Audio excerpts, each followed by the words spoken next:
Salam bahagia. Sejak saya bergabung dalam kegiatan calon guru penggerak, banyak sekali keterkejutan saya merasa lebih banyak kurang dan tertinggal. Penyegaran-penyegaran influencer yang saya dapatkan, terutama bagaimana saya menjadi seorang guru, seorang pendidik yang sebenarnya. Memandang dan melihat siswa, perspektif saya terhadap siswa, cara memperlakukan saya kepada siswa, terutama dalam melayani siswa dalam proses pembelajaran.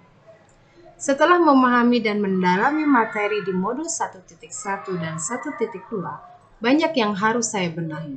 Yang lebih utama dan paling penting adalah merubah paradigma saya dalam memahami tugas dan peran saya sebagai guru.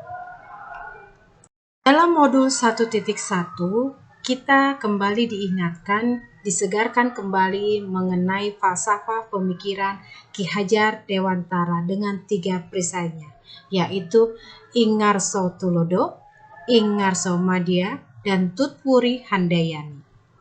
Pembelajaran yang ideal menurut Ki Hajar Dewantara adalah sebuah proses belajar mengajar yang memfasilitasi murid agar tumbuh sesuai dengan kodratnya, yaitu kodrat alam dan kodrat zamannya.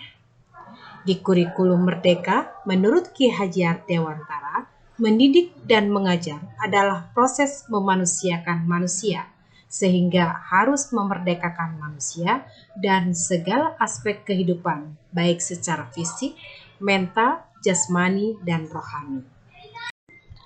Kemudian di modul 1.2, kita dihadapkan kepada nilai-nilai guru penggerak yang menjadi aktivitas kita di sekolah, yaitu berpihak pada murid.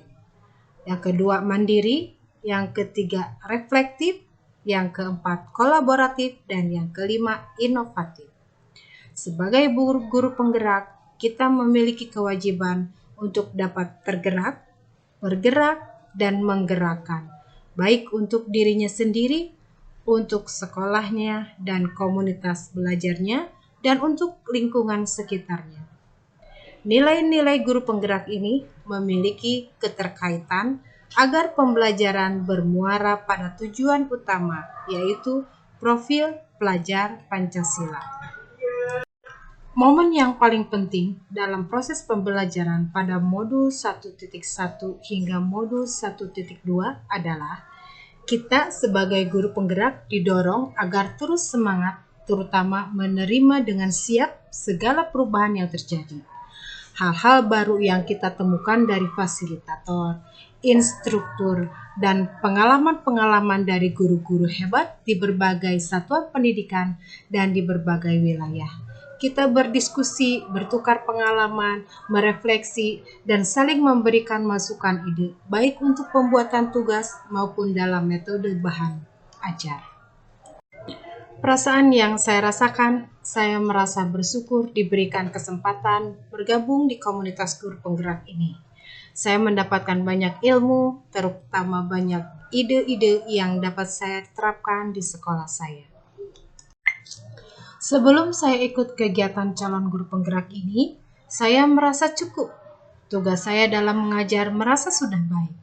Tapi setelah mempelajari modul 1.1 dan 1.2 ini, saya mulai berpikir dan bergerak bahwa saya harus berubah sesuai dengan kodrat alam dan kodrat zaman yang saya hadapi sekarang. Kita harus membuka diri, terutama pengetahuan kita dalam bidang IT, yang saat ini kita dituntut agar dapat mengikuti perkembangan IT yang terus-menerus berubah. Dalam perjalanan pelatihan ini, saya harus melakukan perubahan dari berbagai aspek, terutama pola berpikir saya, bahwa guru untuk saat ini bukan satu-satunya sumber ilmu.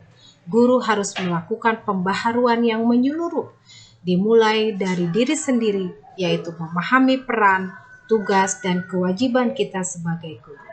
Perspektif kita terhadap siswa, pelayanan dan pembinaan yang menghamba pada murid, memahami kebutuhan dan kemampuan siswa, memerdekakan murid dalam pembelajaran, menguatkan dan memotivasi murid untuk mengenali dan menggali kemampuannya.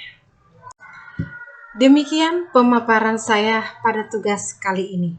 Salam dan bahagia.